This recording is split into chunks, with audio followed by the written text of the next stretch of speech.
ជំរាបសួរសួស្តីបងប្អូនទាំងអស់គ្នាជួបគ្នាសាជាថ្មីនៅក្នុងការដោះស្រាយលំហាត់រូបវិទ្យាថ្នាក់ទី9នៅក្នុងមេរៀនធម្មពលអគ្គិសនីអញ្ចឹងកុំឲ្យខាត់ពេលយូរយើងចូលទៅដល់ការដោះស្រាយលំហាត់ទាំងអស់គ្នាដែលលំហាត់នេះគឺបាទអំពូលអគ្គិសនីមួយមាន resistance 10 អូម10 អូមត្រូវបានភ្ជាប់ទៅប្រភពអគ្គិសនីដែលមានអង្គត្រង់ស៊ីទីចរន្ត5 អំពែអញ្ចឹងចំណុចកគេឲ្យយើងគណនាអានុភាពអគ្គិសនីរបស់អំពូល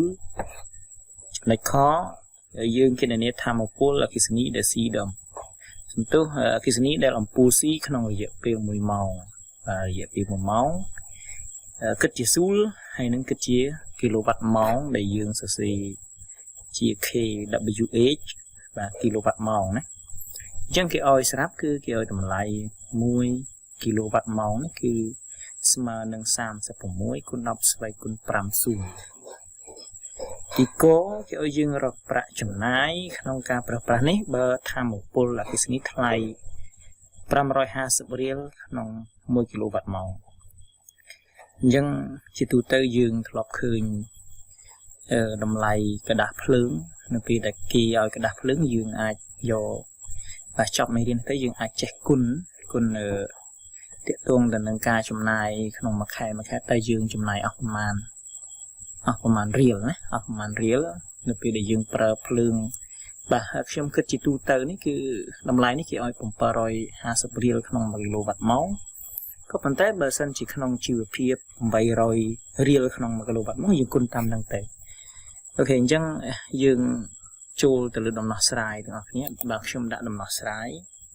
បន្តទៀតខ្ញុំដាក់ថាគណនាអានុភាពអគ្គិសនីរបស់អំពូលអញ្ចឹងអ្វីដែលយើងត្រូវគិតនឹកគិតទៅដល់រូបមន្តអានុភាពមាន P ស្មើនឹង V គុណនឹង I បាទមាន P ស្មើនឹង R I ការ៉េហើយនេះទៀតមាន P ស្មើនឹង W លើ T បាទរូបមន្តទាំងអស់នេះសុទ្ធសឹងតែជារូបមន្តអានុភាពក៏ប៉ុន្តែយើងមើលក្នុងបំរាប់របស់យើងគឺបាទក្នុងរូបវិទ្យាទាមទារឲ្យយើងស្រង់បំរាប់សិនបំរាប់របស់យើងគឺ R ស្មើបាទ10អូមនេះគឺជាតម្លៃរបស់ resistance ហើយ5អំពែនេះគឺជាតម្លៃរបស់អង្គត្រង់ស៊ីទីចរន្តអគ្គិសនីណាអគ្គិសនីព្រោះយើងឃើញຂະຫນាត់អំពែយើងដឹងជាចរន្តអគ្គិសនីហើយ10អូមຂະຫນាត់គិតជាអូមនេះគឺមានតែ resistance ទេដែលមានຂະຫນាត់បែបហ្នឹងអញ្ចឹងរូបមន្តរបស់យើងមាន I បាទហើយនឹងមាន air អញ្ចឹងរូបមន្តដែលមានតាក់ទងនឹង I ហើយនឹង air គឺ P ស្មើនឹង air I ការ៉េ air E ការ៉េអូខេអញ្ចឹងយើងដាក់មកតាមរូបមន្ត P ស្មើនឹង air E ការ៉េ air របស់យើងខ្ញុំនិយាយមិញគឺស្មើនឹង10អូមបំរាប់10អូមហើយ E ស្មើនឹង5អំពែទោះជាគេមិនឲ្យថា air ស្មើ10អូមមកយើងដឹងថាវាជា resistance អញ្ចឹងវាជាតម្លៃ air ហើយយើងសរសេរថា air ស្មើនឹង10អូម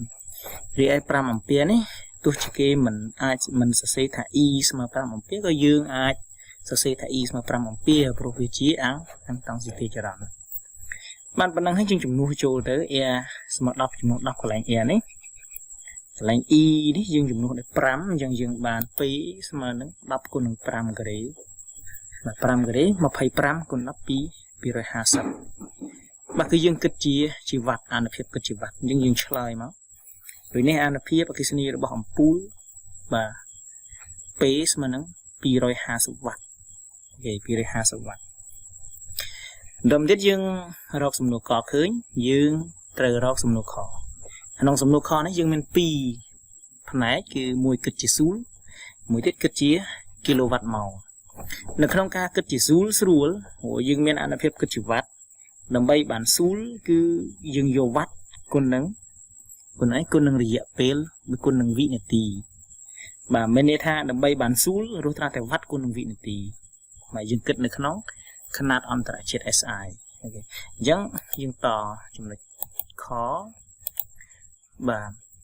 ធម្មពលអគ្គិសនីស៊ីក្នុងរយៈពេល1ម៉ោងបាទខ្ញុំដាក់បូកឬក៏សម្រាប់ចុច1ម៉ោងគឺជាស៊ូលអញ្ចឹងរូបមន្តធម្មពលស្មើ2គុណនឹង T ស្មើ PT អញ្ចឹងទៅ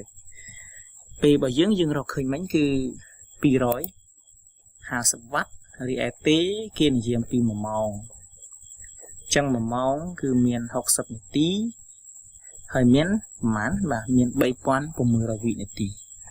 ចឹងខ្ញុំយក1គុណនឹង 3000 បើសិតតែ1នេះ1ម៉ោងចឹង1គុណនឹង 3600 វិនាទីចឹងស្មើនឹង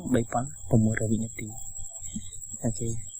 ចឹងយើងបាននេះវិញមានស្មើ60គុណ60ក៏បានដែរណាស្មើ60នាទីគុណនឹង60វិនាទីទៅបាន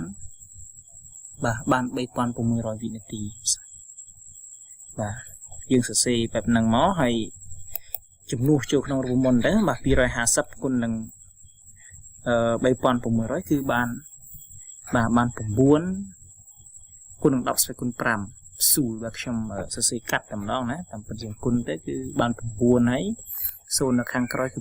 5បាទយើងអានថាម៉េច0ខាងក្រោយ5 9សែនណាអូខេ9សែនស៊ូឬខ្ញុំសរសេរទៅជាស្វ័យគុណគឺបាន9គុណ10ស្វ័យគុណ5ស៊ូលនេះយើងរកគិតជាស៊ូលឃើញថាងាយទេក៏ប៉ុន្តែយើងគិតជាគីឡូវ៉ាត់ម៉ោងវិញម្ដងគីឡូវ៉ាត់ម៉ោងយើងមាន2ករណីយើងវិចារដូចគេឲ្យ1គីឡូវ៉ាត់ម៉ោង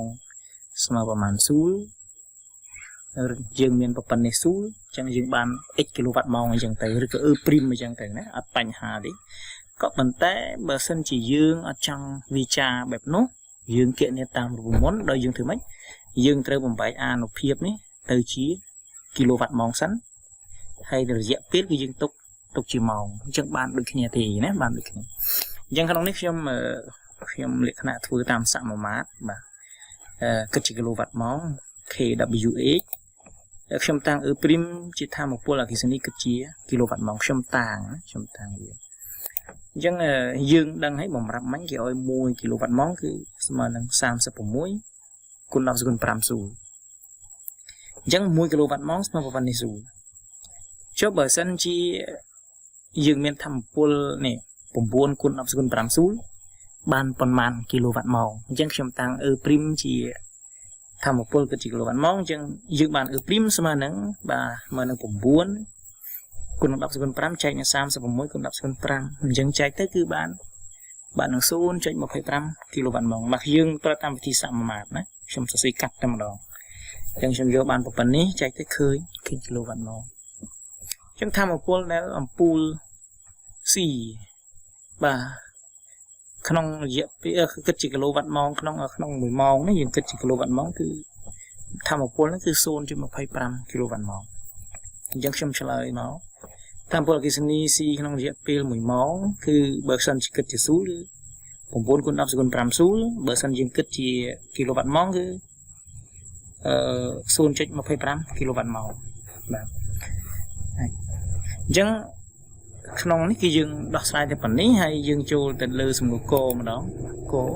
គឺឲ្យយើងរកប្រាក់ចំណាយបាទតើប្រាក់ចំណាយនៅក្នុងការប្រើប្រាស់ដែលថាមពលបើយើងគិតជាគីឡូវ៉ាត់ម៉ោងមិញគឺ 0.25 គីឡូវ៉ាត់ម៉ោងតើត្រូវចំណាយអស់ប្រមាណអូខេអញ្ចឹងឥឡូវនេះខ្ញុំតាំងសញ្ញារៀលរបស់យើងនេះជាថ្លៃចំណាយគិតជារៀលរបស់ខ្ញុំតាំងអក្សរនេះណាយើងតែខ្ញុំតាំងបែបហ្នឹងមកបន្តមកទៀតយើងប្រាប់គេថាថ្លៃថាមពលអគ្គិសនីគឺ750រៀលក្នុង1គីឡូវ៉ាត់ម៉ោងអញ្ចឹង1គីឡូវ៉ាត់ម៉ោងគឺ750រៀលចុះថាមពលរបស់យើងត្រឹមតែ 0.25 គីឡូវ៉ាត់ម៉ោងតើអស់ប្រមាណគឺយើងត្រូវតែយក 0.25 នេះទៅគុណនឹងបាទគុណនឹង750រៀលមកយើងគុណទៅគឺឃើញនឹងតាម1875រៀលយើងឃើញថាតម្លៃថាមពល 0.25 គីឡូវ៉ាត់ម៉ោងគឺថ្លៃត្រឹមតែ1875រៀលអញ្ចឹងយើងឆ្លើយមកដូចនេះប្រាក់ចំណាយក្នុងការប្រើប្រាស់នេះគឺ1875រៀលបាទបាទអញ្ចឹងនៅក្នុងការដោះស្រាយលំហាត់នេះ